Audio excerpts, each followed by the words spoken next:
चलो आज हम लोग फिर एंटोनिम करते हैं। हाँ, एंटोनिम 3 नंबर का एंटोनिम है। 2 बताए थे जिसमें 10 वर्ड हम आपको करवाए थे, आज 3 हो रहा है फिर, तो 15 वर्ड आपका इसमें एक साथ खिंचाएगा। कह रहे हैं एंटोनिम चुनना, कहते हैं सम ऑफ द क्रिटिसिजम्स। देखो यहाँ क्रिटिसिजम्स को अंडरलाइन कर रहे हैं। जो वर्ड अंडरलाइंड है आपको इसी वर्ड का यहाँ एक ऑप्शन चुनना है अपोजिट वर्ड को, which they had to put up were। पूरा पढ़ने का भी अब जरूरत नहीं है आपको, बस क्रिटिसिज्म का उल्टा वर्ड आपको यहाँ पे ढूंढना है, टिक लगाना है। पहला वर्ड क्या है जी? एस्कॉल्ड। एस्कॉल्ड मीन्स डांटना। एस्कॉल्ड का मीन्स होता है डांटना। मीनिंग देखते जाइए। क्रिटिसिज्म का मतलब होता है, क्रिटिसिज्म का मतलब होता है उपहास, उपहास करना, हाँ मजाक करना, क्रिटिसिज्म। तो एस्कॉल्ड का मतलब हो गया डांटना। और यहाँ पे एक वर्ड आपका एस्कॉर्न आया है, और एस्कॉर्न का मतलब क्या होता है? एस्कॉर्न का मतलब होता है तिरस्कार। एस्कॉर्न का मतलब तिरस्कार। मीनिंग देखते चलिए, एस्कॉर्न तिरस्कार। अब फिर है आपका वर्ड क्या? एप्रिसिएशन। तो एप्रिसिएशन का मीन्स क्या बताए?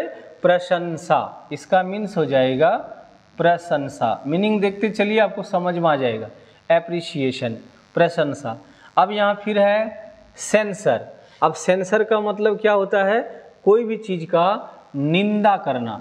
देखो फिल्म सब में यूज होता है सेंसर बोर्ड। तो सेंसर बोर्ड का काम क्या है? तो कोई फिल्म बनी है तो उस पर चर्चा करेगा, निंदा करेगा, खर अगर गलत है तो ये है निंदा करना, निंदा करना या निंदा। तो अब देखिए कि इसका सही आंसर क्या होगा। तो इसका सही आंसर आपका जा रहा है एप्रिसिएशन। यानी क्रिटिसिज्म, शिकायत करना मतलब उल्टा प्रशंसा करना। तो सी नंबर का उल्टा हिंदी से पकड़िए आप, आपका सही हो जाएगा एप्रिसिएशन, प्रशंसा। 4 नंबर में है I would beg of all friends not to rush to Birla house nor try to dissuade me or be एंक्सस। यहाँ पे एंक्सस वर्ड को हम अंडरलाइन किए हैं। तो एंक्सस वर्ड को आपको कहता है कि एंक्सस वर्ड का उल्टा क्या है। तो एंक्सस का मतलब होता है, एंक्सस का मतलब होता है बेचैन। एंक्सस का मतलब होता है बेचैन। ये एंक्सस का मीनिंग लिखे हैं। सर्टेन का मतलब होता है निश्चित। मीनिंग देखते चलिए आप, और ये सब मीनिंग को याद रखिएगा। सर्टेन का मतलब निश्चित। कंपोज्ड है, और कंपोज्ड का मीनिंग देता है, कंपोज्ड क्या है? तो इसको हम लोग हिंदी में कहते हैं शांत, एकदम ठंडा, जिसको हम लोग कूल भी बोलते हैं, कंपोज्ड। फिर है केयरलेस। तो केयरलेस का मतलब होता है बेपरवाह, जिसको कोई चिंता फिक्र नहीं होता है किसी चीज़ का, वो बेपरवाह हो गया। और फिर है आपका हीडलेस। हीडलेस इसका भी मीन्स होता है बेपरवाह। हीडलेस का भी मतलब चिंता मुक्त, फिक्र मुक्त, जो बेपरवाह है। तो अब मीनिंग देखिए, बेचैन। तो बेचैन का उल्टा क्या हो जाएगा? तो बेचैन का उल्टा हो जाएगा जिसको चैन नहीं हो। तो जिसको चैन नहीं है क्या चीज़ है? वो शांत है। उल्टा हो जाएगा इसका शांत। तो 4 नंबर का आपका आंसर हो रहा है बी। तो बी में हो जाएगा आपका कंपोज्ड। बेचैन का उल्टा शांत, शांत का उल्टा बेचैन। 5 नंबर में आ जाइए। अब 5 नंबर हमारा क्या कह रहे हैं? इसको हटा रहे हैं।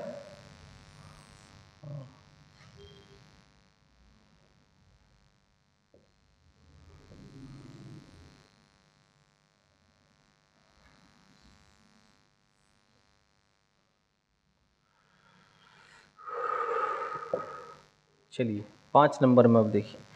5 नंबर हमारा रूल कहता है कि it could not have been that with such a bent of mind of the people there should have been much activity.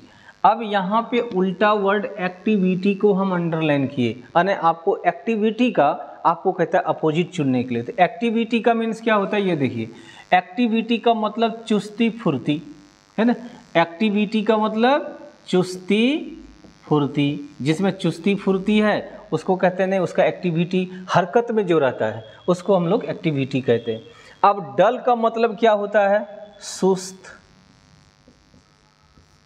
निकम्मा हो, जो कमाने के लायक नहीं हो, डल है, सुस्त है, निकम्मा बैठा रहता है। फिर इसके बाद है आपका डोरमेंट। डोरमेंट का मीन्स होता है सूरत यानी कि चेहरा। आप कहते तुम्हारी जो सूरत है वो ठीक नहीं है, या फिर कभी कभी कहते किसी सूरत पर हम ये काम नहीं करेंगे, मतलब किसी कीमत पर नहीं करेंगे। डोरमेंट सूरत। इंडोलेंस। अब इंडोलेंस ये क्या है? तो इंडोलेंस का मतलब होता है हिंदी में सुस्ती। और एक है आइडल। आइडल मीन्स क्या हो गया जी? आदर्श। तो ये आदर्श हो गया। तो आपका इंडोलेंस देखो, अब यहाँ पे एक्टिविटी का मतलब होता है फुर्ती में चुस्त दुरुस्त रहना। तो चुस्ती का, दुरुस्ती का क्या सुस्ती होगा ना, तो सुस्ती कौन हो गया?